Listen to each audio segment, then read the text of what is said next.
नमस्कार 2019 या कार्यक्रमात आपलं स्वागत आहे। आपण चालूच्या समाप्तीच्या उंबरठ्यावर उभे आहोत। हे दशक तसं पाहायला गेलं तर सर्व अर्थाने महत्त्वपूर्ण ठरलं आहे। तर या सरत्या वर्षात अनेक गोष्टी घडल्या। या वर्षभरात घडलेल्या गोष्टी, घेतलेले निर्णय आणि त्यांचा झालेला परिणाम या सगळ्याचा आढावा घेणं क्रमप्राप्त आहे। तर पुढील तासाभरात आपण घेणार आहोत या वर्षभरातील महत्त्वपूर्ण घटनांचा संक्षिप्त आढावा आपल्या विशेष कार्यक्रमात दृष्टिक्षेप 2019। यावर्षी जगातल्या सर्वात मोठ्या लोकशाहीत म्हणजे या देशात सार्वत्रिक निवडणुका अगदी यशस्वीपणे आणि पारदर्शकपणे पार पडल्या। देशाबरोबर राज्यातही निवडणुका झाल्या, पण खरं राजकीय पेचप्रसंग निवडणुकीनंतर पाहायला मिळाला। यावर्षी राज्यात एक नवीन समीकरण उदयास आलेलं आहे। या वर्षात झालेल्या निवडणुकांनी देशाच्या वैधानिक इतिहासातील महत्त्वाचा टप्पा गाठला। 17व्या लोकसभेसाठी 11 एप्रिल ते 19 मे या काळात 7 टप्प्यात मतदान झालं आणि 23 मेला या निवडणुकीचे निकाल जाहीर झाले। या निवडणुकीत सरासरी 67% मतदान झालं आणि हे मतदान देशाच्या इतिहासातलं सर्वाधिक मतदान ठरलं। या मतदानात महिला मतदारांनी सर्वाधिक टक्केवारी नोंदवली। या निवडणुकीत मतदारांनी राष्ट्रीय लोकशाही आघाडीला स्पष्ट बहुमत दिलं। भाजपानं एकट्यानं 303 जागा जिंकल्या आणि रालोआनं 353 जागा जिंकत नवी दिल्लीत पुन्हा भाजपाच्या नेतृत्वाखालील रालोआचं सरकार स्थापन केलं। संयुक्त पुरोगामी आघाडीला या निवडणुकीत फक्त 91 जागा जिंकता आल्या, तर काँग्रेसनं यापैकी 52 जागा पटकावल्या। अन्य पक्षांच्या खात्यात 98 जागा गेल्या। नरेंद्र मोदी दुसऱ्यांदा पंतप्रधान पदावर विराजमान झाले। भाजपाचे राष्ट्रीय अध्यक्ष अमित शाह यांना गृहमंत्रीपद मिळालं, तर राजनाथ सिंग संरक्षण मंत्री झाले।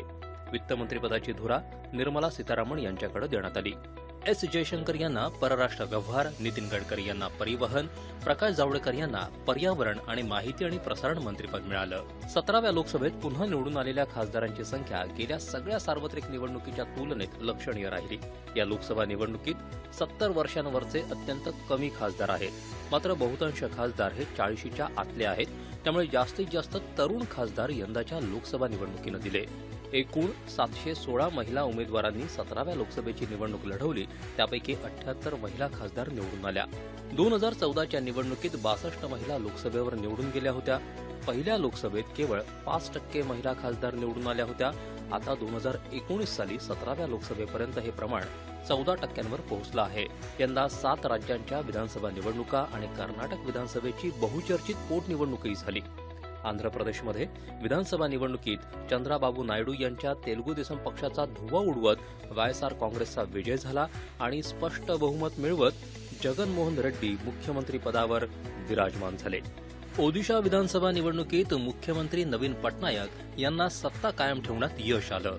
झारखंड विधानसभा निवडणुकीत झारखंड मुक्ती मोर्चा काँग्रेस आघाडीनं सत्ता पालट करत हेमंत सोरेन यांनी मुख्यमंत्रीपदाची धुरा हाती घेतली आहे। अरुणाचल प्रदेशात विधानसभा निवडणुकीत भाजपा आणि मित्रपक्षांनी मोठा विजय मिळवला आणि पेमा खांडू यांनी मुख्यमंत्रीपदाची शपथ घेतली। सिक्कीममध्ये सिक्कीम क्रांतिकारी मोर्चानं सरकार स्थापन केलं आणि या पक्षाचे नेते पीएस गोले मुख्यमंत्री झाले। हरियाणा विधानसभा निवडणुकीत भारतीय जनता पक्ष सगळ्यात मोठा पक्ष ठरला, मात्र बहुमत न मिळाल्यामुळे जननायक जनता पार्टी आणि 7 अपक्षांच्या पाठिंब्यानं मनोहरलाल खट्टर पुन्हा हरियाणाचे मुख्यमंत्री झाले। कर्नाटक विधानसभा निवडणुकीनंतर झालेल्या सत्तानाट्याला यावर्षी पूर्णविराम मिळाला असंच म्हणावं लागेल। कर्नाटकच्या काही आमदारांनी राजीनामे दिल्यामुळे कर्नाटकमधलं काँग्रेस जेडीएस सरकार कोसळलं। त्यामुळे सभागृहातलं संख्याबळ 225 वरून 208 वर आलं। त्यामुळे आपोआपच बहुमत सिद्ध करण्याचा आकडा 105 वर आला आणि बीएस येदियुरप्पा यांनी मुख्यमंत्रीपदाची शपथ घेऊन बहुमत सिद्ध केलं। त्यानंतर डिसेंबर महिन्यात झालेल्या पोटनिवडणुकीत भाजपानं निर्विवाद विजय मिळवत स्थिर सरकारवर शिक्कामोर्तब केलं। कर्नाटकच्या सत्तानाट्यापेक्षा अधिक उत्कंठावर्धक ठरलं ते महाराष्ट्रातलं सत्ता स्थापनेचं नाट्य। लोकसभा निवडणुकीनंतर महाराष्ट्रात ऑक्टोबर महिन्यात विधानसभेच्या निवडणुका झाल्या आणि या निवडणुकीच्या निकालानंतर राज्याच्या राजकारणानं ऐतिहासिक वळण घेतलं। निकालानंतर महिन्याभराच्या खलबतानंतर राज्यात शिवसेना, काँग्रेस आणि राष्ट्रवादी काँग्रेस महाविकास आघाडीचं सरकार स्थापन झालं आणि शिवसेना पक्षप्रमुख उद्धव ठाकरे हे महाराष्ट्राचे 29वे मुख्यमंत्री झाले।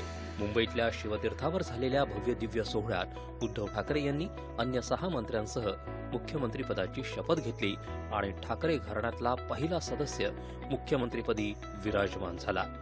या निवडणुकीचा संपूर्ण प्रचार फिरला तो माजी मुख्यमंत्री देवेंद्र फडणवीस आणि राष्ट्रवादी काँग्रेसचे अध्यक्ष शरद पवार यांच्या भोवती।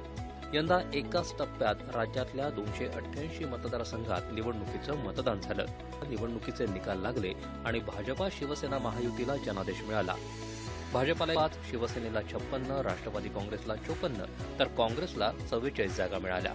अपेक्षेप्रमाणे राज्यात महायुतीचं सरकार स्थापन होईल असं दिसत असताना राजकारणानं वेगळंच वळण घेतलं आणि सत्ता स्थापनेचं नाट्य महिनाभर चाललं.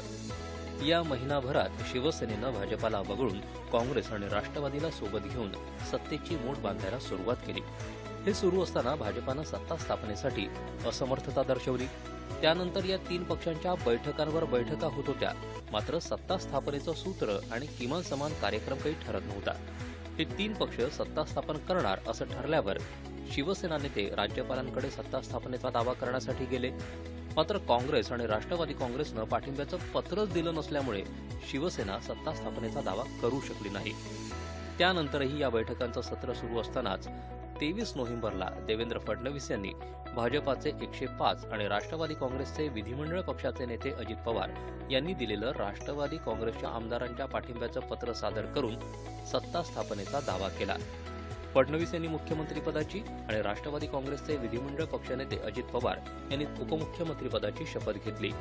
यानंतर काही क्षणातच राष्ट्रवादी काँग्रेसचे अध्यक्ष शरद पवार यांनी अजित पवार यांचा भाजपासोबत जाण्याचा निर्णय वैयक्तिक असल्याचं जाहीर केलं आणि पुन्हा खलबतं सुरू झाली.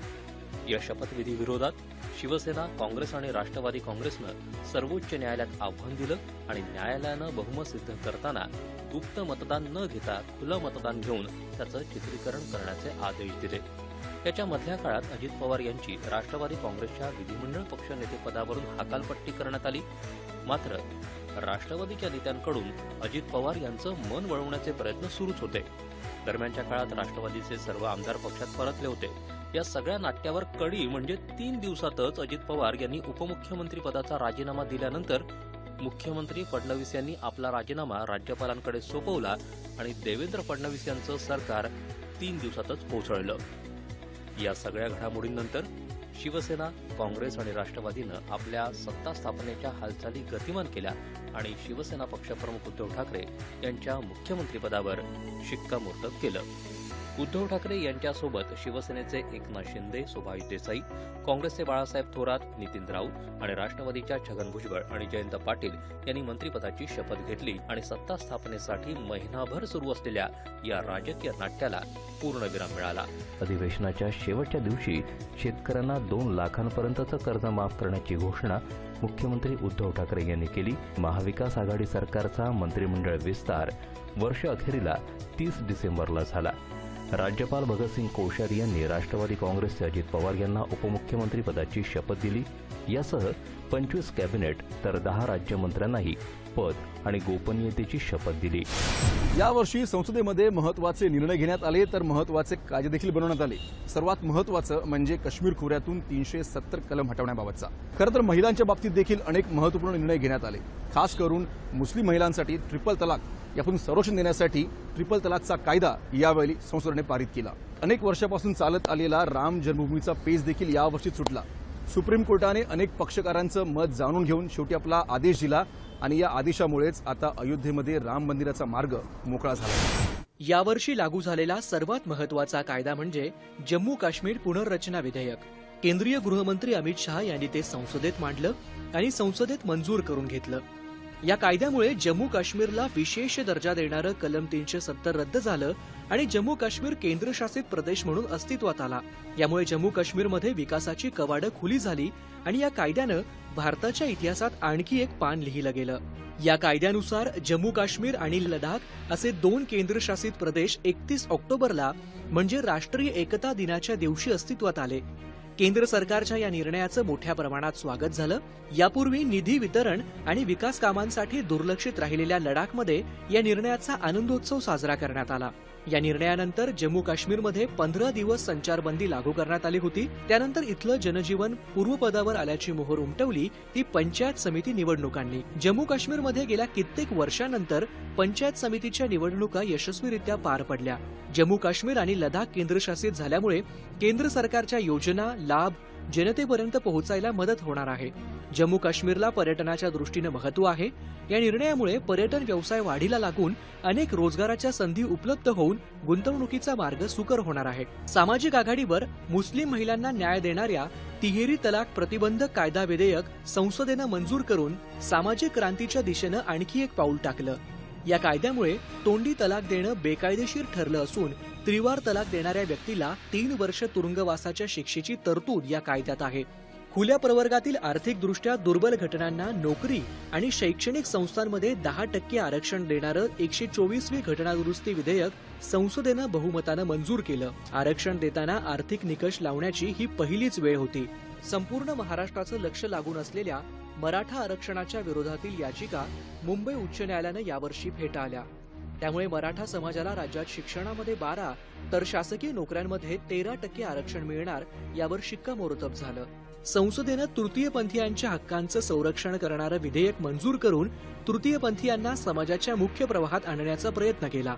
लोकसभेनं व्यावसायिक सरोगसीवर बंदी आणणारं विधेयकही याच वर्षी मंजूर केलं. व्यावसायिक सरोगसीच्या विरोधात मात्र निरपेक्ष सरोगसीला मान्यता देणारं विधेयक होतं.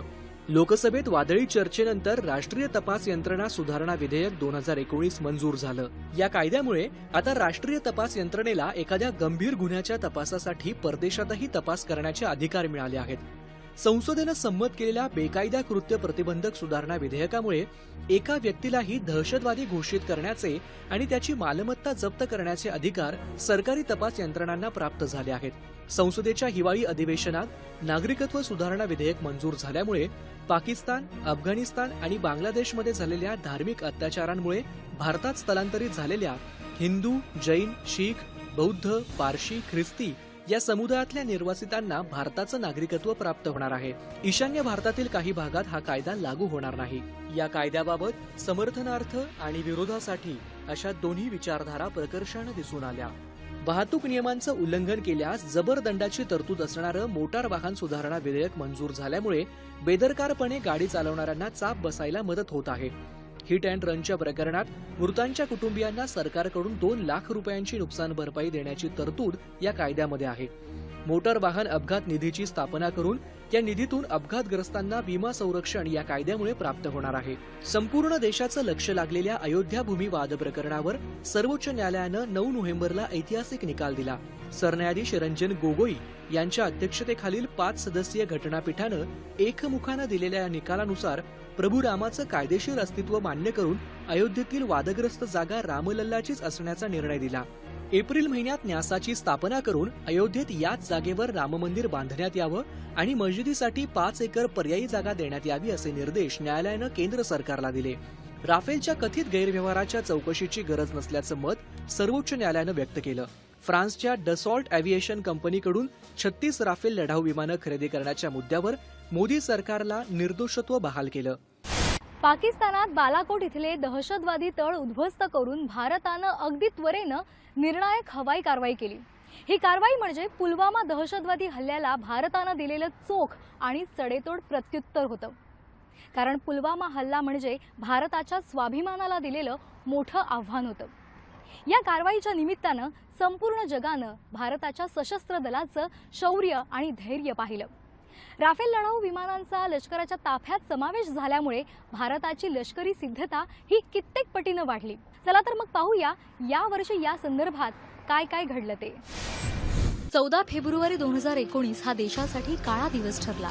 जम्मू काश्मीरमधल्या पुलवामा एथापुरा भागात केंद्रीय राखीव पोलीस दलाच्या जवानांच्या बस स्फोटकांनी भरलेली कार आदळून दहशतवाद्यांनी हल्ला केला होता. या हल्ल्यात 40हून अधिक जवान शहीद झाले होते. मसूद अझहरच्या जैश ए मोहम्मद या दहशतवादी संघटनेनं या हल्ल्याची जबाबदारी स्वीकारली. या घटनेनं देश तर हादरलाच, जगभरातून शोक व्यक्त झाला. या हल्ल्यानंतर मात्र दहशतवादाला खतपाणी घालणाऱ्या, त्यांना आश्रय देणाऱ्या पाकिस्तानची कोंडी करायला भारतानं सुरुवात केली. व्यापार उद्योगात पाकिस्तानला दिलेला सर्वात पसंतीचं राष्ट्र हा दर्जा भारतानं काढून घेतला. तसंच पाकिस्तानातून आयात होणाऱ्या सर्व मालावरचं आयात शुल्क वाढवून ते 200% केलं. इतकंच नाही तर भारतानं आपल्या पूर्व भागातल्या नद्यांचं पाकिस्तानला मिळणारं पाणी थांबवलं. पाकिस्तानच्या विमानांच्या उड्डाणासाठी भारताची हवाई हद्द बंद केली. पुलवामा हल्ल्याच्या प्रत्युत्तरादाखल 26 फेब्रुवारीला भारतीय वायुदलाच्या 12 मिराज 2000 लढाऊ विमानांनी नियंत्रण रेषा ओलांडून पाकिस्तानच्या बालाकोट इथल्या जैश ए मोहम्मद या दहशतवादी संघटनेच्या तळांवर हवाई हल्ला चढवला. यात प्रशिक्षण घेणारे 300हून अधिक दहशतवादी मारले गेले. दुसऱ्याच दिवशी म्हणजेच 27 फेब्रुवारीला भारतीय हद्दीत घुसखोरी करणाऱ्या पाकिस्तानी विमानांना हुसकावून लावताना पाकिस्तानचं F-16 हे लढाऊ विमान भारताचे हवाई दलाचे विंग कमांडर अभिनंदन वर्धमान यांनी खाली पाडलं होतं. याच दरम्यान त्यांच्या MiG-21 या लढाऊ विमानाला अपघात झाला. अभिनंदन पॅराशूटच्या सहाय्यानं पाक व्याप्त काश्मीरमध्ये उतरल्यानं पाकिस्तानी लष्करानं त्यांना ताब्यात घेतलं. मात्र 3 दिवसांनंतर त्यांना पुन्हा भारतात पाठवण्यात आलं. ताब्यात असतानाही अभिनंदन यांनी दाखवलेल्या धैर्य आणि शौर्यामुळे त्यांनी देशाच्या जनतेची मनं जिंकली. त्यांच्या या पराक्रमासाठी स्वातंत्र्यदिनी त्यांचा वीरचक्र देऊन गौरव केला गेला. यावर्षी पाकिस्ताननं तब्बल 2000 वेळा शस्त्रसंधीचं उल्लंघन केल्यानं भारतानं चिंता व्यक्त केली. जैश ए मोहम्मद या दहशतवादी संघटनेचा म्होरक्या मसूद अझहरला संयुक्त राष्ट्रांनी आंतरराष्ट्रीय दहशतवादी म्हणून घोषित केलं. भारताच्या मुत्सद्देगिरीचा हा मोठा विजय आहे. दरम्यान भारतानं दाऊद इब्राहिम, हाफिज सईद, झाकी उर रेहमान लखवी आणि मसूद अझहर यांना बेकायदेशीर कृती प्रतिबंधक दुरुस्ती कायद्याअंतर्गत दहशतवादी घोषित केलं आहे. तसंच सरकारनं जम्मू काश्मीरमधल्या जमाते इस्लामी या संघटनेवरही बंदी घातली. देशाच्या सैन्य दलाला अधिक सक्षम करण्याच्या दृष्टीनं हे वर्ष महत्वाचं ठरलं. जगातल्या सर्वात शक्तिशाली लढाऊ विमानांपैकी एक असलेलं राफेल लढाऊ विमान तसंच 8 अपाचे हेलिकॉप्टर्स भारतीय हवाई दलाच्या ताफ्यात दाखल झाली आहेत. त्यात चिनूक हेलिकॉप्टर्सचीही भर पडली. INS खांदेरी ही संपूर्ण स्वदेशी बनावटीची कलवरी श्रेणीतली दुसरी अत्याधुनिक पाणबुडी भारतीय नौदलाच्या ताफ्यात समाविष्ट झाली. भारतीय लष्कराचं सामर्थ्य वाढवण्यासाठी K9 वज्र या स्वयंचलित तोफांच्या निर्मिती प्रकल्पाचं उद्घाटन पंतप्रधानांनी गुजरातमध्ये हाजिरा इथं केलं. भारतीय सेनेच्या भूदल, वायुदल, नौदल या तिन्ही विभागांमध्ये एकात्मता आणि समन्वय राखण्यासाठी चीफ ऑफ डिफेन्स स्टाफ या पदाची घोषणा पंतप्रधानांनी केली. DRDOच्या नेतृत्वाखाली उपग्रह रोधक चाचणी यशस्वीरित्या पूर्ण केल्यानं भारताच्या शेरपेचात मानाचा तुरा खोवला गेला. या चाचणीमुळे भारतानं अंतराळ क्षेत्रातल्या आंतरराष्ट्रीय स्पर्धेत स्वतःचा दबदबा निर्माण केला आहे. अमेरिका, रशिया आणि चीन नंतर अशा प्रकारचं आधुनिक तंत्रज्ञान असलेला भारत हा 4था देश ठरला आहे. याशिवाय भारतानं अस्त्र, पृथ्वी 2, पिनाक, रणगाडा नाशक क्षेपणास्त्र हेलिना, आकाश 1S या स्वदेशी बनावटीच्या क्षेपणास्त्रांचीही यशस्वी चाचणी यावर्षी केली आहे. लांब पल्ल्याच्या जमिनीवरून हवेत मारा करणाऱ्या तसंच क्षणार्धात जमिनीवरून हवेत मारा करणाऱ्या क्षेपणास्त्रांचाही यात समावेश आहे. सशस्त्र दलांमध्ये महिलांचाही मोठ्या प्रमाणावर सहभाग वाढावा याकरता केंद्र सरकारनं लष्करी पोलीस विभागातल्या नोकऱ्यांमध्ये महिलांसाठी जागा आरक्षित ठेवण्याचा निर्णय घेतला आहे. भारतीय वायुदलाच्या पहिल्या महिला वैमानिक अभियंता होण्याचा मान हिना जयस्वाल यांनी पटकावला आहे. तर सब लेफ्टनंट शिवांगी स्वरूप यांची भारतीय नौदलाच्या पहिल्या महिला वैमानिकपदी नियुक्ती करण्यात आली आहे. त्याचप्रमाणे देशासाठी बलिदान देणाऱ्या सैनिकांप्रती कृतज्ञता व्यक्त करण्यासाठी नवी दिल्लीत उभारलेलं राष्ट्रीय युद्ध स्मारक पंतप्रधान नरेंद्र मोदी यांनी देशाला समर्पित केलं.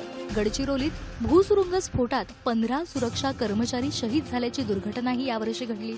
देशांतर्गत सुरक्षेच्या आघाडीवर आत्मसमर्पण करणाऱ्या नक्षलवाद्यांचं वाढतं प्रमाण तिथल्या पोलिसांनी राबवलेल्या उपक्रमांची परिणामकारकता दाखवून देतं.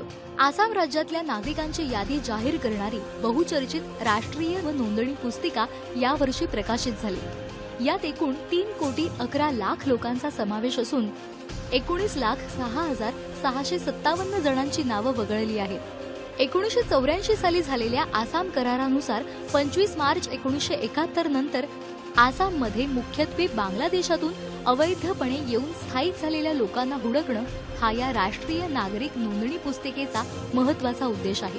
पाकिस्तानात असलेलं करतारपूर साहिब गुरुद्वारा हे शीखांचं पवित्र स्थान. शीख धर्माचे संस्थापक गुरु नानक देव यांच्या 550व्या जयंती वर्षानिमित्त भारतीय यात्रेकरूंना तिथे जाता यावं यासाठी निर्माण केलेल्या करतारपूर कॉरिडॉरचं उद्घाटनही यावर्षी पंतप्रधानांनी केलं. सामाजिक आघाडीवरही महात्मा गांधीजी यांच्या 150व्या जयंती वर्षानिमित्त त्यांचं स्वप्न सत्यात उतरवून देशानं मोठी मजल मारली। स्वच्छतेसोबतच गुन्हेगार आणि भ्रष्टाचाराच्या समूळ उच्चाटनासाठी यावर्षी सुद्धा काम सुरूच राहिलं। चला तर मग पाहूया यावर्षी या संदर्भात काय काय घडलं ते।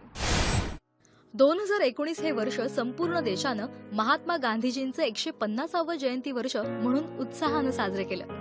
या निमित्तानं अनेक उपक्रम राबवून राष्ट्रपित्याच्या आजच्या काळाशीही सुसंगत ठरणाऱ्या आदर्शांचा आणि विचारांचा देशभर प्रचार आणि प्रसार करण्यात आला।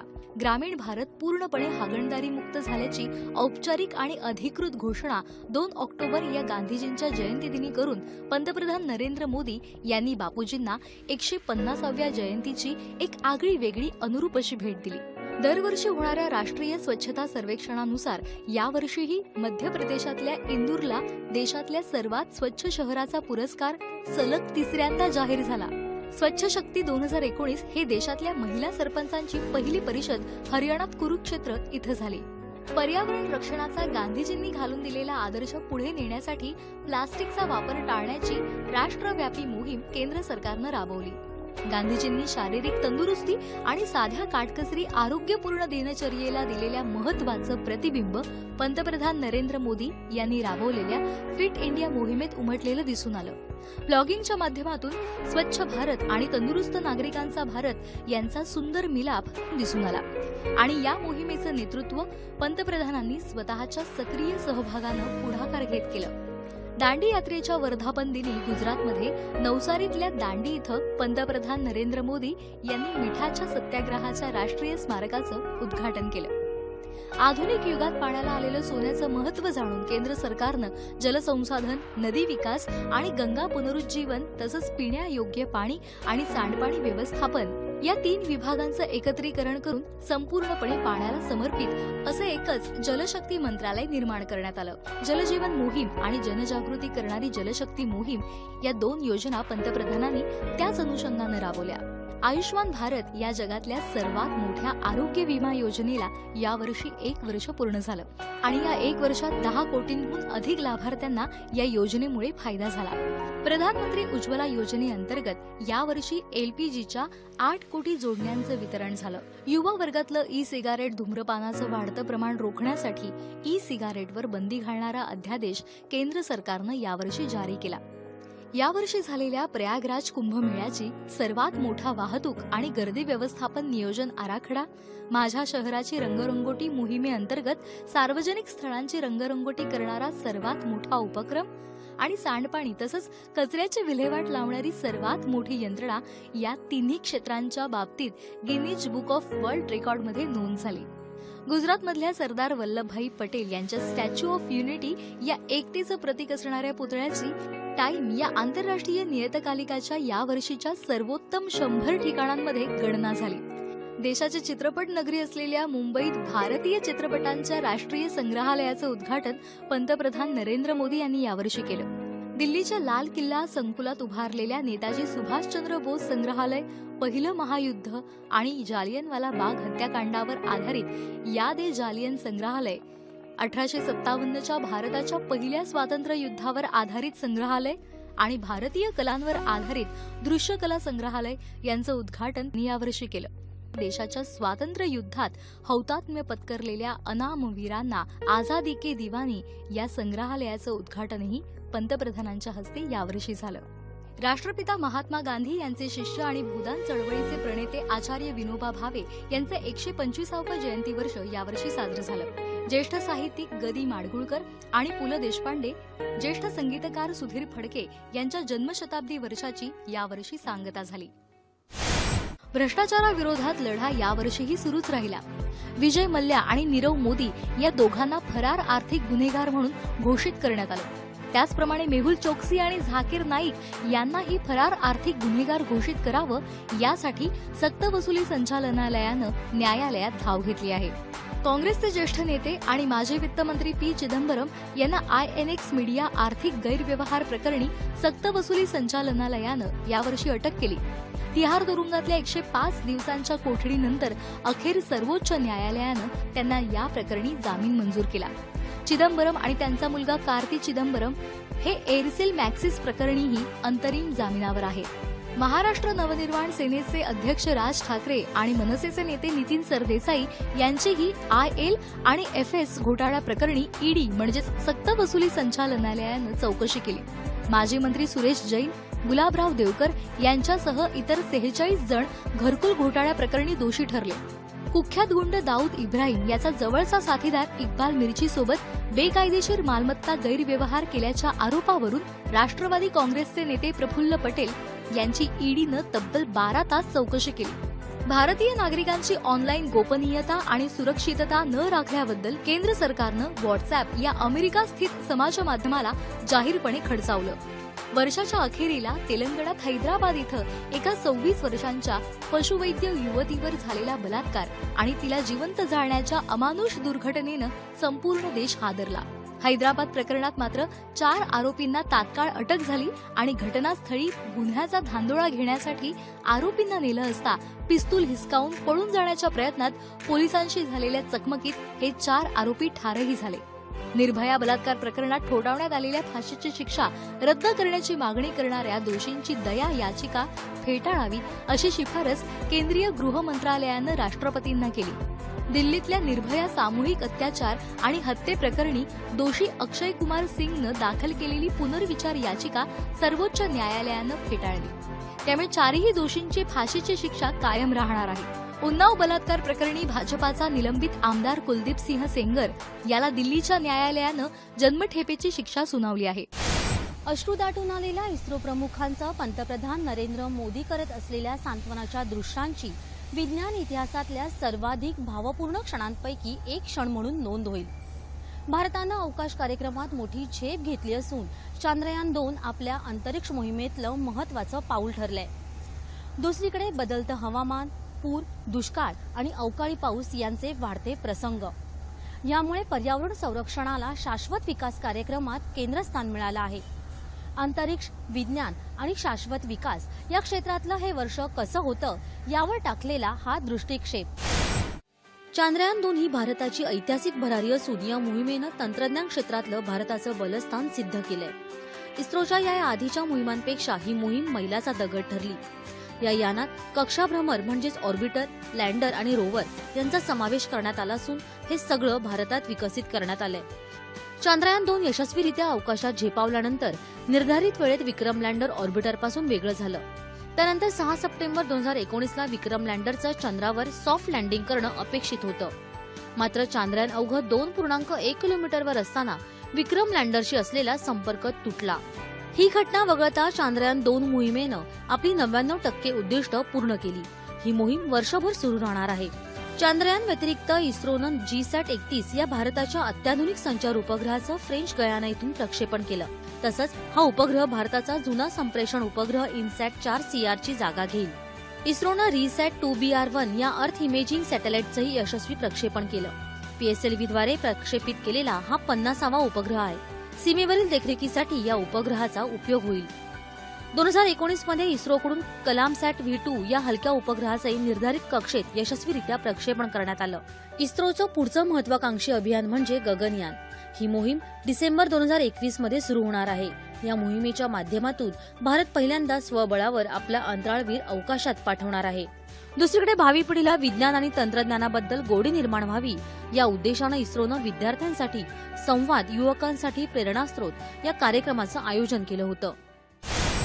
आंतरराष्ट्रीय सौर युतीच्या माध्यमातून अक्षय संसाधन ऊर्जेच्या दिशेनं भारत जगात अग्रणी भूमिका साकारतोय. स्पेनमध्ये झालेल्या COP25 या परिषदेत सरकारकडून समतोल विकासाला दिलेलं प्राधान्य अधोरेखित केलं. कार्बन उत्सर्जन कमी करण्यासाठी भारताला मिळालेलं लक्ष्य 35% असून सध्याच्या घडीला आपण 31% लक्ष्य साध्य केलं असल्याचं केंद्रीय वन आणि पर्यावरण मंत्री प्रकाश जावडेकर यांनी सांगितलंय. हवामान बदल कामगिरी निर्देशांकात भारतानं प्रथमच पहिल्या 10 देशांमध्ये स्थान पटकावलंय. प्लास्टिकमुळे होणारा धोका लक्षात घेऊन दीर्घकालीन प्रयत्नांनंतर देशात सिंगल यूज प्लास्टिक विरोधात चळवळ सुरू केली गेली. या मोहिमेला नागरिकही उत्तम प्रतिसाद देत आहेत. 2019 मध्ये दिल्लीत झालेल्या UNCCDच्या 14व्या वार्षिक परिषदेत दिल्ली घोषणापत्राचा स्वीकार करण्यात आला. यात जमिनीचं वाळवंटीकरण आणि नापिकी रोखण्यासंदर्भातही चर्चा झाली. दुसरीकडे पर्यावरण संरक्षणासाठी उत्तर प्रदेश आणि महाराष्ट्रात वृक्ष लागवडीचा कार्यक्रम हाती घेतला गेला. महाराष्ट्रात तत्कालीन मुख्यमंत्री देवेंद्र फडणवीस यांच्या नेतृत्वात 2 महिन्यात 33 कोटी वृक्ष लागवड करण्यात आली.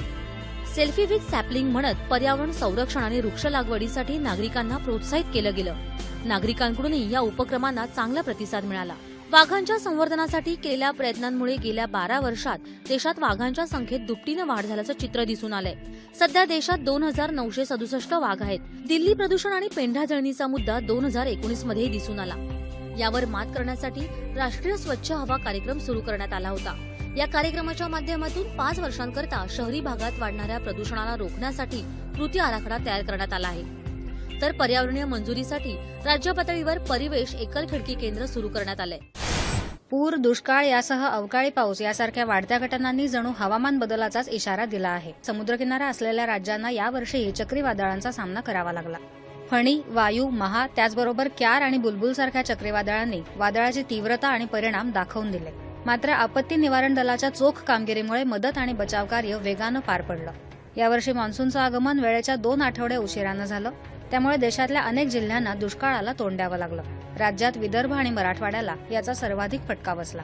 राज्यात मान्सून स्थिर झाल्यानंतर जुलै आणि ऑगस्टमध्ये देशातल्या 13 राज्यांमध्ये अविरत पाऊस झाला. त्यामुळे पूरस्थिती निर्माण होऊन अनेकांचा बळी गेला तर अनेक जणांचं स्थलांतर करण्यात आलं. पुराचा सर्वाधिक फटका महाराष्ट्र आणि कर्नाटकला बसला. कोल्हापूर आणि सांगली या जिल्ह्यांनी तर दशकभरातला पाऊस अनुभवला. या पुरामुळे अनेक कुटुंब उद्ध्वस्त झाली. मात्र विविध स्तरांवरून केलेल्या प्रयत्नांमुळे आणि मदतीमुळे त्यांचं जीवन सावरायला मदत झाली. यात एक गोष्ट सुन्न करून गेली ती म्हणजे बचाव कार्यादरम्यान सांगलीमधील पलूस तालुक्यातील ब्रह्मनाळ गावात पूरग्रस्तांना घेऊन जाणारी बोट पलटून 12 जणांचा मृत्यू झाल्याची धक्कादायक घटना. मुंबईनं सुद्धा यावर्षी साधारण 5 वेळा अतिवृष्टीचा सामना केला आणि जनजीवन ठप्प झालं. मान्सूनचा कालावधी संपल्यानंतरही राज्यातल्या अनेक भागात अवकाळी पाऊस सुरूच राहिला. त्यामुळे रब्बी पिकांनाही फटका बसला. सततच्या पावसामुळे रत्नागिरी जिल्ह्यातलं तिवरे धरण फुटलं आणि त्यामुळे धरणाच्या पायथ्याशी असणारी जवळपास 11 गावं वाहून गेली. मुसळधार पावसामुळे कल्याणजवळच्या बदलापूर वांगणी रेल्वे स्थानकादरम्यान रुळामध्ये पाणी साचून मुंबई कोल्हापूर महालक्ष्मी एक्सप्रेसमधले जवळपास 700 प्रवासी अडकले. मात्र नैसर्गिक आपत्ती निवारण दल आणि रेल्वे प्रशासनाच्या मदतीनं प्रवाशांची सुखरूप सुटका करण्यात आली. मुंबईतल्या मालाडमधल्या पिंपरीपाडा इथं भिंत कोसळून 31 जणांचा बळी गेला तर पुण्यातल्या कोंढवा परिसरात इमारतीची संरक्षक भिंत कोसळून 15 जणांचा मृत्यू झाल्याची घटना घडली. तर मुंबईतल्या डोंगरी भागात इमारतीचा काही भाग कोसळून 14 जण दगावले. महाराष्ट्राव्यतिरिक्त कर्नाटक आणि केरळ या राज्यांनाही पावसाचा मोठा फटका बसला. मुसळधार पावसामुळे मध्य प्रदेशातल्या महत्त्वाच्या नद्यांना पूर आला. त्याचबरोबर उत्तराखंड, आसाम आणि बिहार राज्यांनाही काही अंशी पुराचा फटका बसला. दुसरीकडे बिहारमध्ये मेंदू ज्वरानं थैमान घातलं. 100 जणांचा त्यात बळी गेला.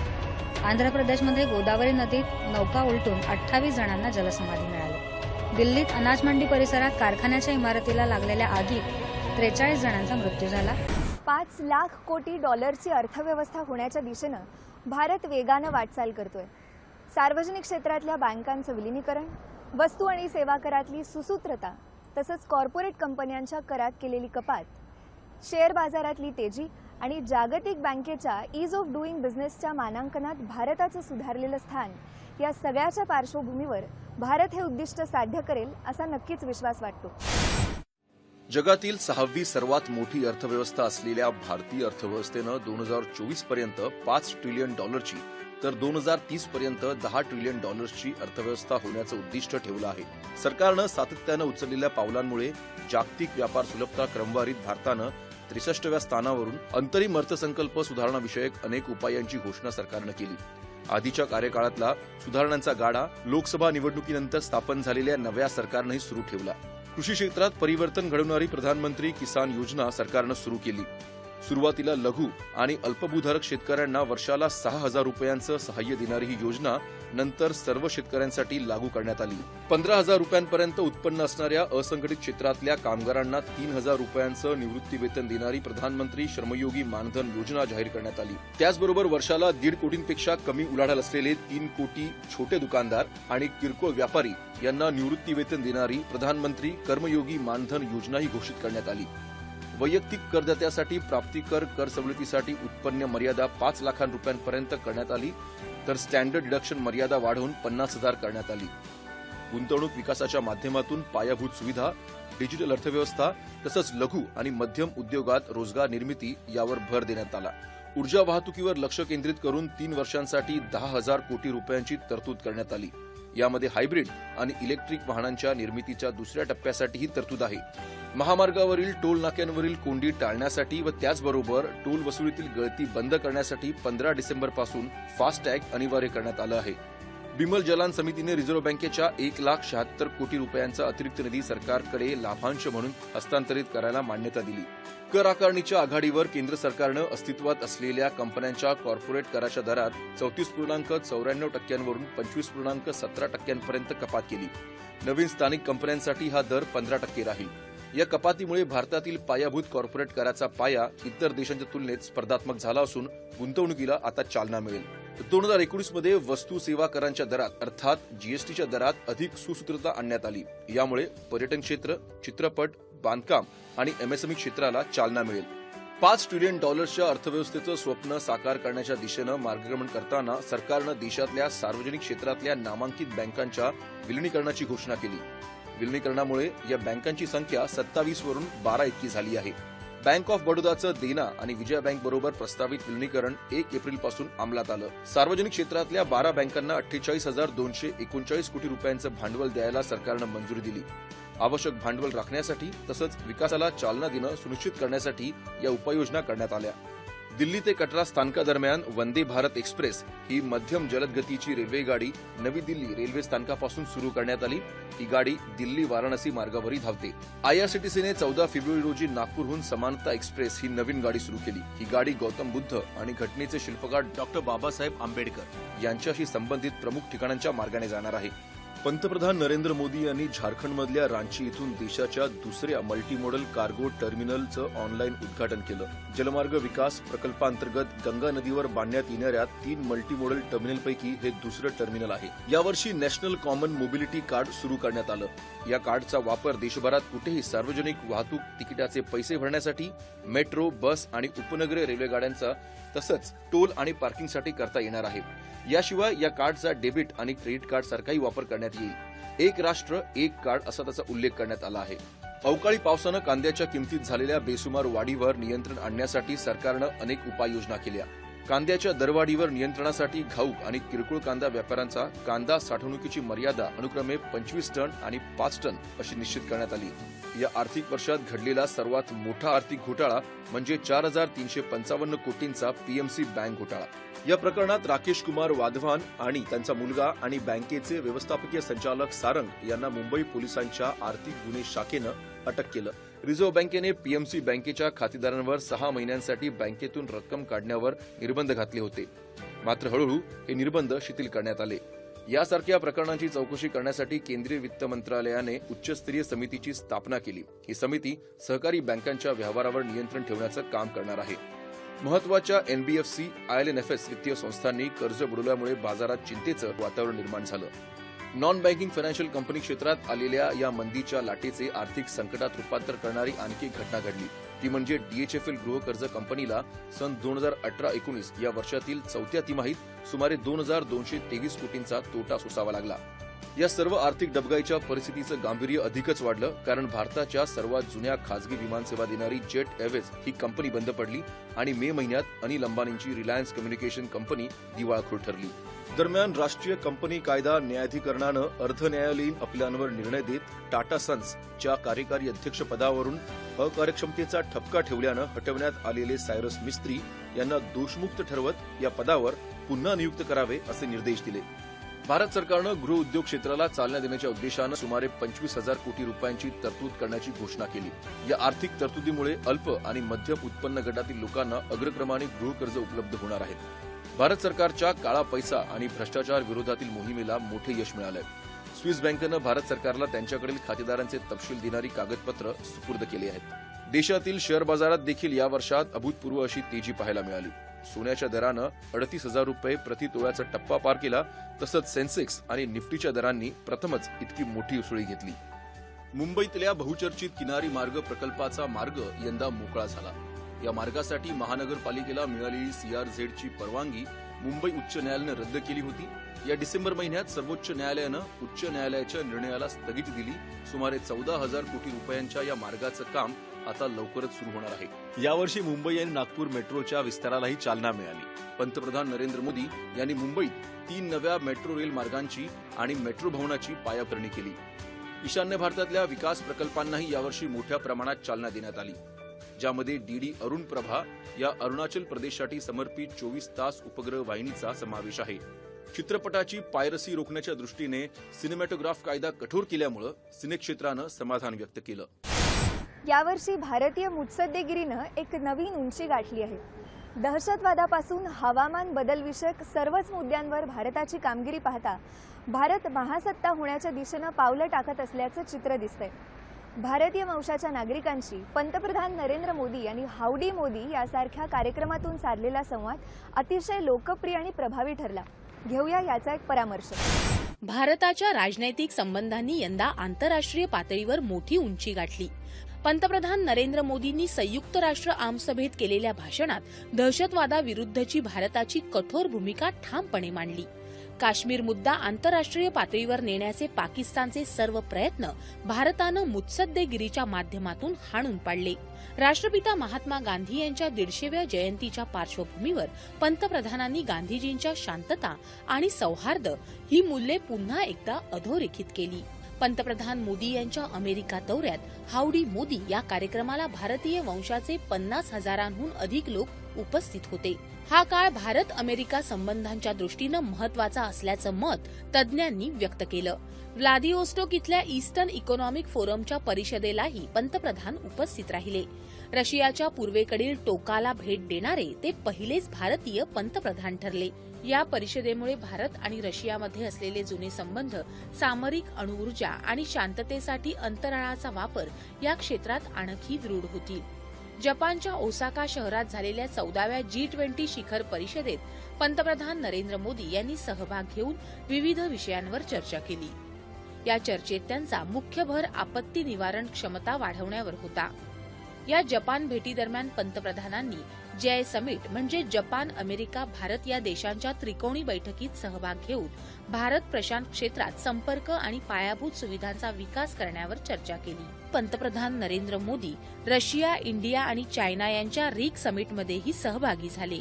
भारत G7 समूह परिषदेचा अधिकृत सदस्य नसतानाही पंतप्रधान मोदी यांची उपस्थिती भारतीय अर्थव्यवस्थेच्या वाढत्या महत्वाचं द्योतक ठरली.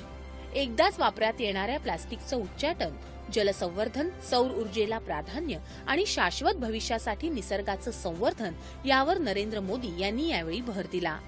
पंतप्रधान मोदी बहरीनला भेट देणारे पहिलेच भारतीय पंतप्रधान ठरले. पंतप्रधान नरेंद्र मोदी यांनी रियाध इथं फ्युचर इन्व्हेस्टमेंट इनिशिएटिव्ह फोरममध्ये भाग घेतला. पंतप्रधान नरेंद्र मोदी यांना ऑगस्ट महिन्यात संयुक्त अरब अमिरातीच्या सर्वोच्च नागरी पुरस्कारानं अबुधाबी इथं गौरवण्यात आलं. ब्राझील इथं झालेल्या ब्रिक्स देशांच्या परिषदेलाही ते उपस्थित होते. ब्रिक्स देशांनी परस्परातील व्यापार $500 बिलियन पर्यंत नेण्याचं उद्दिष्ट असल्याचं पंतप्रधानांनी यावेळी सांगितलं. बँकॉक इथं झालेली 16वी भारत आसियान परिषद, 14वी ईस्ट एशिया परिषद आणि आरसेप परिषद या 3 महत्वपूर्ण आंतरराष्ट्रीय परिषदांनाही पंतप्रधान उपस्थित होते. भारताचा आसियान पूर्व आशिया शिखर परिषद आणि आरसेप मधला सहभाग भारताच्या पूर्वेकडे बघा या धोरणाला आगामी काळात पोषक ठरणार आहे. भारताच्या दृष्टीनं महत्वाच्या असलेल्या काही मुद्द्यांवर वाटाघाटी न झाल्यामुळे भारतानं आरसेपमधून बाहेर पडण्याचा निर्णय घेतला. दक्षिण कोरियाच्या दौऱ्यावर असताना पंतप्रधान मोदींना सोल शांतता पुरस्कारानं सन्मानित करण्यात आलं. हा पुरस्कार म्हणजे वसुधैव कुटुंबकम या भारतीय तत्वज्ञानाचा आंतरराष्ट्रीय पातळीवर झालेला सन्मान आहे, असं पंतप्रधानांनी यावेळी सांगितलं. किर्गिस्तान इथं झालेल्या शांघाय सहकार्य परिषदेलाही पंतप्रधान उपस्थित राहिले. भारतानं बिश्केक इथं झालेल्या शांघाय सहकार्य संघटन शिखर परिषदेत सहभाग घेतला. यामुळे मध्य आशियाई देशांशी भारताचे संबंध आणखी मजबूत होतील. आपल्या पंतप्रधान पदाच्या दुसऱ्या पर्वाचा प्रारंभ पंतप्रधान मोदी यांनी मालदीवला भेट देऊन केला. भूतानची पंतप्रधानांची भेट नेबरहुड फर्स्ट या भारताच्या परराष्ट्र धोरणाचं प्रतिबिंब ठरली. पंतप्रधानांचा निवडणुकीनंतरचा मालदीव, श्रीलंका, भूतान या शेजारी राष्ट्रांचा दौरा परस्पर संबंधांचा पुनरुच्चार करणारा ठरला. भारतानं गेल्या वर्षात जगभरातल्या काही महत्वाच्या नेत्यांच्या भारत भेटी आयोजित केल्या. चीनचे राष्ट्रप्रमुख शी जिनपिंग यांनी चेन्नई इथल्या मम्मालापुरम इथं पंतप्रधानांची अनौपचारिक भेट घेतली. चीनचे इतर कोणत्याही देशासोबत असे अनौपचारिक परिषद पातळीवर संबंध नाहीत.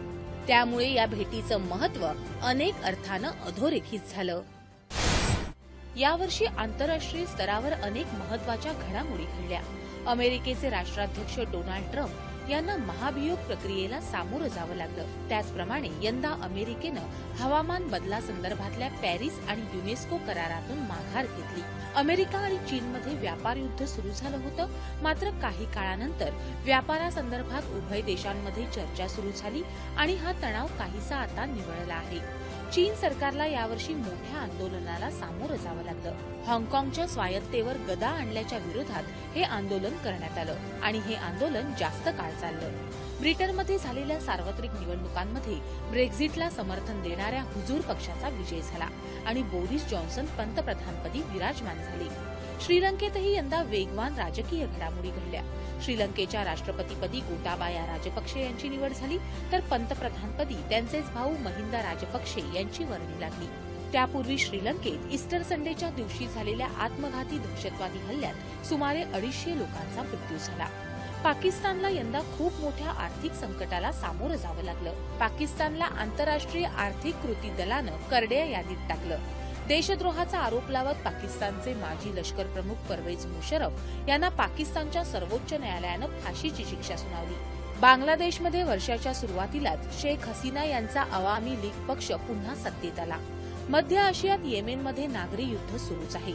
सौदी अरेबियानं केलेल्या हवाई हल्ल्यात येमेनमधल्या 100हून अधिक लोकांचा मृत्यू झाला. तर सौदी अरेबियामध्ये तेलाच्या विहिरींवर झालेल्या हल्ल्यामुळे सौदी अरेबियाचा 50% कच्च्या तेलाचा साठा नष्ट झाला. यामुळे कच्च्या तेलाच्या किमतींवर परिणाम झाला आणि तेलाच्या किमतीत वाढ झाली.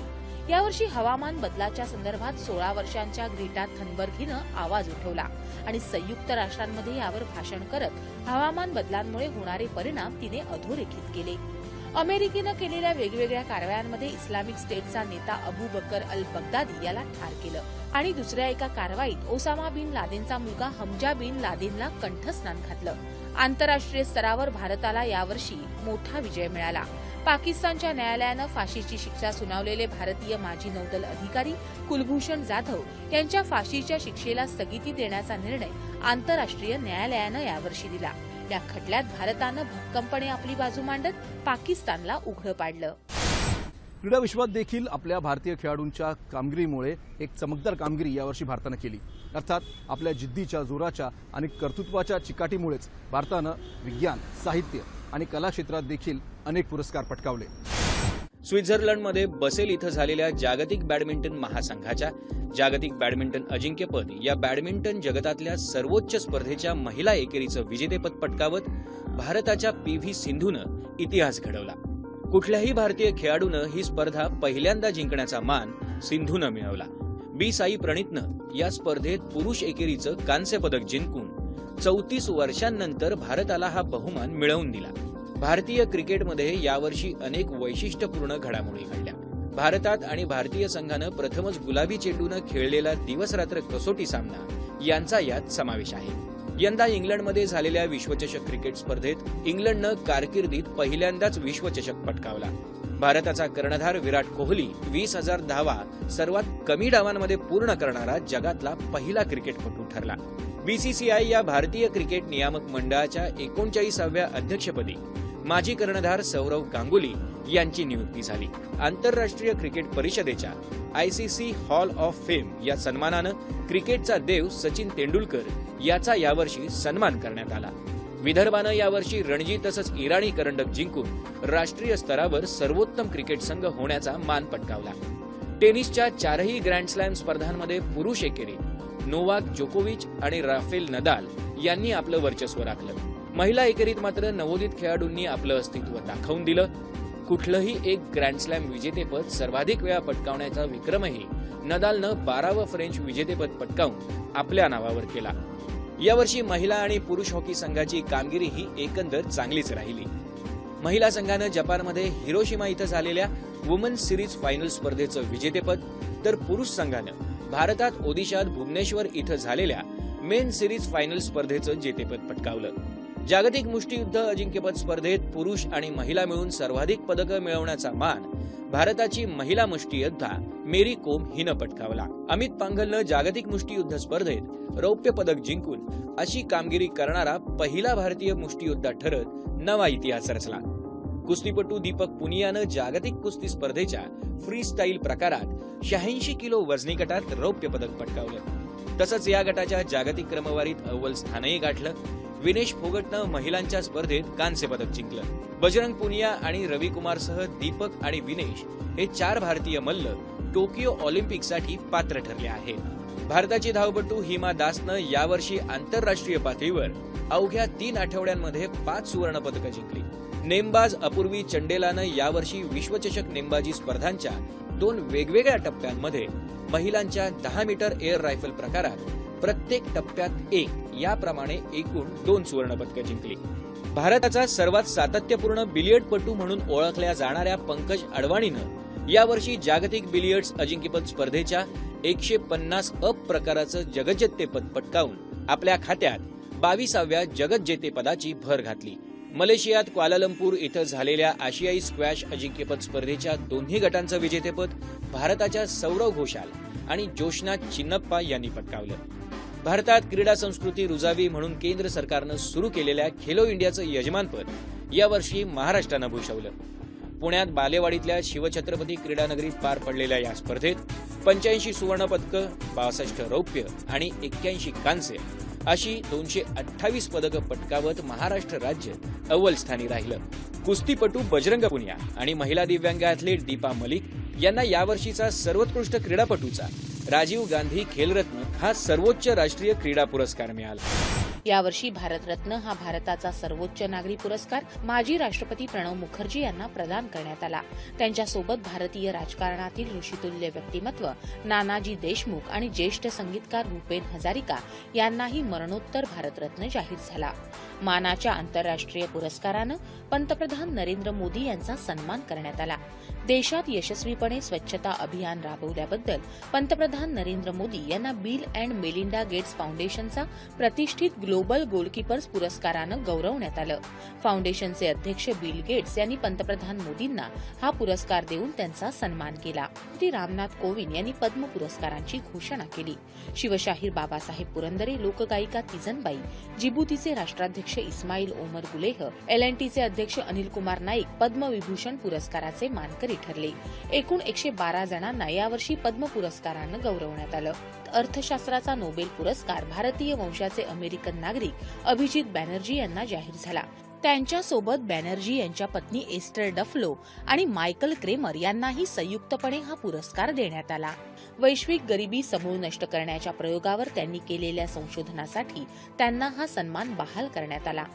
वैद्यकशास्त्रातील शोधासाठी विल्यम जी केलिन ज्युनियर, सर पीटर जे रॅटक्लिफ आणि ग्रेग एल सेमेन्झा, रसायन विज्ञान क्षेत्रात अमेरिकेचे शास्त्रज्ञ जॉन बी गुडइनफ, ब्रिटनचे स्टॅनली व्हिटिंगम आणि जपानचे शास्त्रज्ञ अकिरा योशिनो यांना, तर इथिओपियाचे पंतप्रधान अबी अहमद यांना शांततेचा तर गेल्या वर्षी जाहीर न केलेल्या साहित्याचा नोबेल पुरस्कार पोलंडची लेखिका ओल्गा टोगरझुक यांना जाहीर झाला.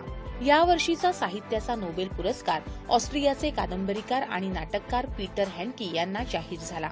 गोव्यात पणजी इथं मोठ्या दिमाखात पार पडलेल्या 50व्या आंतरराष्ट्रीय चित्रपट महोत्सवात चित्रपट सृष्टीत दिलेल्या मोलाच्या योगदानासाठी ज्येष्ठ अभिनेते रजनीकांत यांना icon of the golden jubilee या पुरस्कारानं अमिताभ बच्चन यांच्या हस्ते सन्मानित करण्यात आलं. तर फ्रेंच अभिनेत्री इजाबेल हप्पट यांना जीवनगौरव पुरस्कार प्रदान करण्यात आला. ज्येष्ठ अभिनेते अमिताभ बच्चन यांना राष्ट्रपती रामनाथ कोविंद यांच्या हस्ते दादासाहेब फाळके या भारतीय चित्रपट सृष्टीतल्या सर्वोच्च पुरस्कारानं सन्मानित करण्यात आलं. चित्रपट सृष्टीतल्या सर्वाधिक मानाच्या ऑस्करमध्ये पिरियड एंड ऑफ सेंटेन्स या मासिक पाळी संदर्भातील भारतीय माहितीपटानं डॉक्युमेंटरी शॉर्ट सब्जेक्ट या वर्गवारीत सर्वश्रेष्ठ माहितीपटाचा ऑस्कर पुरस्कार पटकावला. चित्रपट क्षेत्रात उत्कृष्ट कार्याबद्दल दिल्या जाणाऱ्या राष्ट्रीय चित्रपट पुरस्काराच्या विविध विभागात याही वर्षी मराठी चित्रपटांची छाप राहिली. भोंगा चित्रपटाला सर्वोत्तम मराठी चित्रपटाचा पुरस्कार मिळाला. पर्यावरण संवर्धन आणि जतन करण्याविषयीच्या चित्रपटांमध्ये पाणी हा मराठी चित्रपट अव्वल ठरला. गीतकार आणि अभिनेते स्वानंद किरकिरे यांनाही चुंबक या चित्रपटातील सहाय्यक भूमिकेसाठी पुरस्कार मिळाला, तर नाळ या चित्रपटाला 2 पुरस्कार मिळाले. सर्वोत्कृष्ट चित्रपटासाठीचा पुरस्कार हिल्लारो या गुजराती चित्रपटाला मिळाला. सर्वोत्कृष्ट अभिनेत्याचा पुरस्कार अंधाधून चित्रपटातल्या भूमिकेसाठी आयुष्मान खुरानाला आणि उरी चित्रपटातल्या भूमिकेसाठी विकी कौशलला विभागून देण्यात आला. महानटी या तेलुगू चित्रपटातल्या भूमिकेसाठी कीर्ती सुरेश हिला सर्वोत्कृष्ट अभिनेत्रीच्या पुरस्कारानं गौरवण्यात आलं. सर्वोत्कृष्ट दिग्दर्शनासाठीचा पुरस्कार उरी या चित्रपटासाठी आदित्य धर याला देण्यात आला. यावर्षी अनेक माननीय आणि महनीय व्यक्तींनी जगाचा निरोप घेतला. त्यांच्या योगदानाबद्दल त्यांचं स्तुतीपूर्वक स्मरण करूयात. माजी केंद्रीय वित्तमंत्री, भाजपाचे ज्येष्ठ नेते आणि प्रसिद्ध कायदेतज्ञ अरुण जेटली यांचं यावर्षी आकस्मिक निधन झालं. उत्कृष्ट संसदपटू, वाक्पटू, एक कर्तबगार नेते, निष्णात विधिज्ञ म्हणून ते नेहमीच भारतीय राजकारणाच्या इतिहासात अजरामर राहतील. काळ कुणालाही सांगून येत नाही, अनेकदा ध्यानीमनी नसताना तो घाला घालतो. असंच काहीसं माजी परराष्ट्रमंत्री आणि भाजपाच्या ज्येष्ठ नेत्या सुषमा स्वराज यांच्या बाबतीत झालं. हृदयविकाराच्या धक्क्यानं त्यांचं असं अकाली जाणं देशवासियांना चटका लावून दिलं. त्यांच्या निधनानं देश एका करारी कणखर नेत्याला मुकला आहे. देशाचे माजी संरक्षण मंत्री, गोव्याचे मुख्यमंत्री आणि भाजपाचे नेते मनोहर पर्रीकर यांच्या जाण्यानंही भारतीय राजकारणाचं मोठं नुकसान झालं. साध्या राहणीचं मूर्तिमंत प्रतीक असलेल्या पर्रीकरांच्या जाण्यानं सामान्य माणसाची तर न भरून निघणारी हानी झाली आहे. शीला दीक्षित यांच्या रूपानं आणखी एक उत्तम राजकीय नेतृत्व या वर्षात हरपलं. काँग्रेसच्या ज्येष्ठ नेत्या आणि दिल्लीच्या माजी मुख्यमंत्री शीला दीक्षित यांचं दीर्घ आजारानं निधन झालं. उत्तम नेत्या, कुशल संघटक आणि देशाच्या राजकारणाबरोबरच सामाजिक क्षेत्रातही त्यांचं मोठं योगदान होतं. सचिन तेंडुलकर यांच्यासह क्रिकेटमधले अनेक दिग्गज खेळाडू घडवणारे, क्रिकेटमधले द्रोणाचार्य म्हणून सुविख्यात असलेले गुरु रमाकांत आचरेकर यांच्या निधनानं क्रिकेट क्षेत्रातला एक दीपस्तंभ निमाला. आपल्या नैसर्गिक कसदार अभिनयाच्या जोरावर सिनेरसिकांच्या मनावर अधिराज्य गाजवणारे ज्येष्ठ अभिनेते डॉक्टर श्रीराम लागू यांच्या निधनानं मराठी रंगभूमी, चित्रपट क्षेत्रातला विवेकी अभिनेता काळाच्या पडद्याआड गेला आहे. जणू अभिनयाचं एक युगच सरलं. उमराव जान, कभी कभी यासारख्या चित्रपटांमधून संगीत रसिकांना अजरामर संगीताची पर्वणी मिळवून देणारे ज्येष्ठ संगीतकार खय्याम यांच्या निधनानं भारतीय चित्रपट संगीत विश्वातला एक तारा निखळला. एक आगळी वेगळी संगीतशैली अबोध झाली. दिल्ली दूरदर्शनच्या प्रसिद्ध निवेदिका नीलम शर्मा यांचं यावर्षी प्रदीर्घ आजारानं निधन झालं.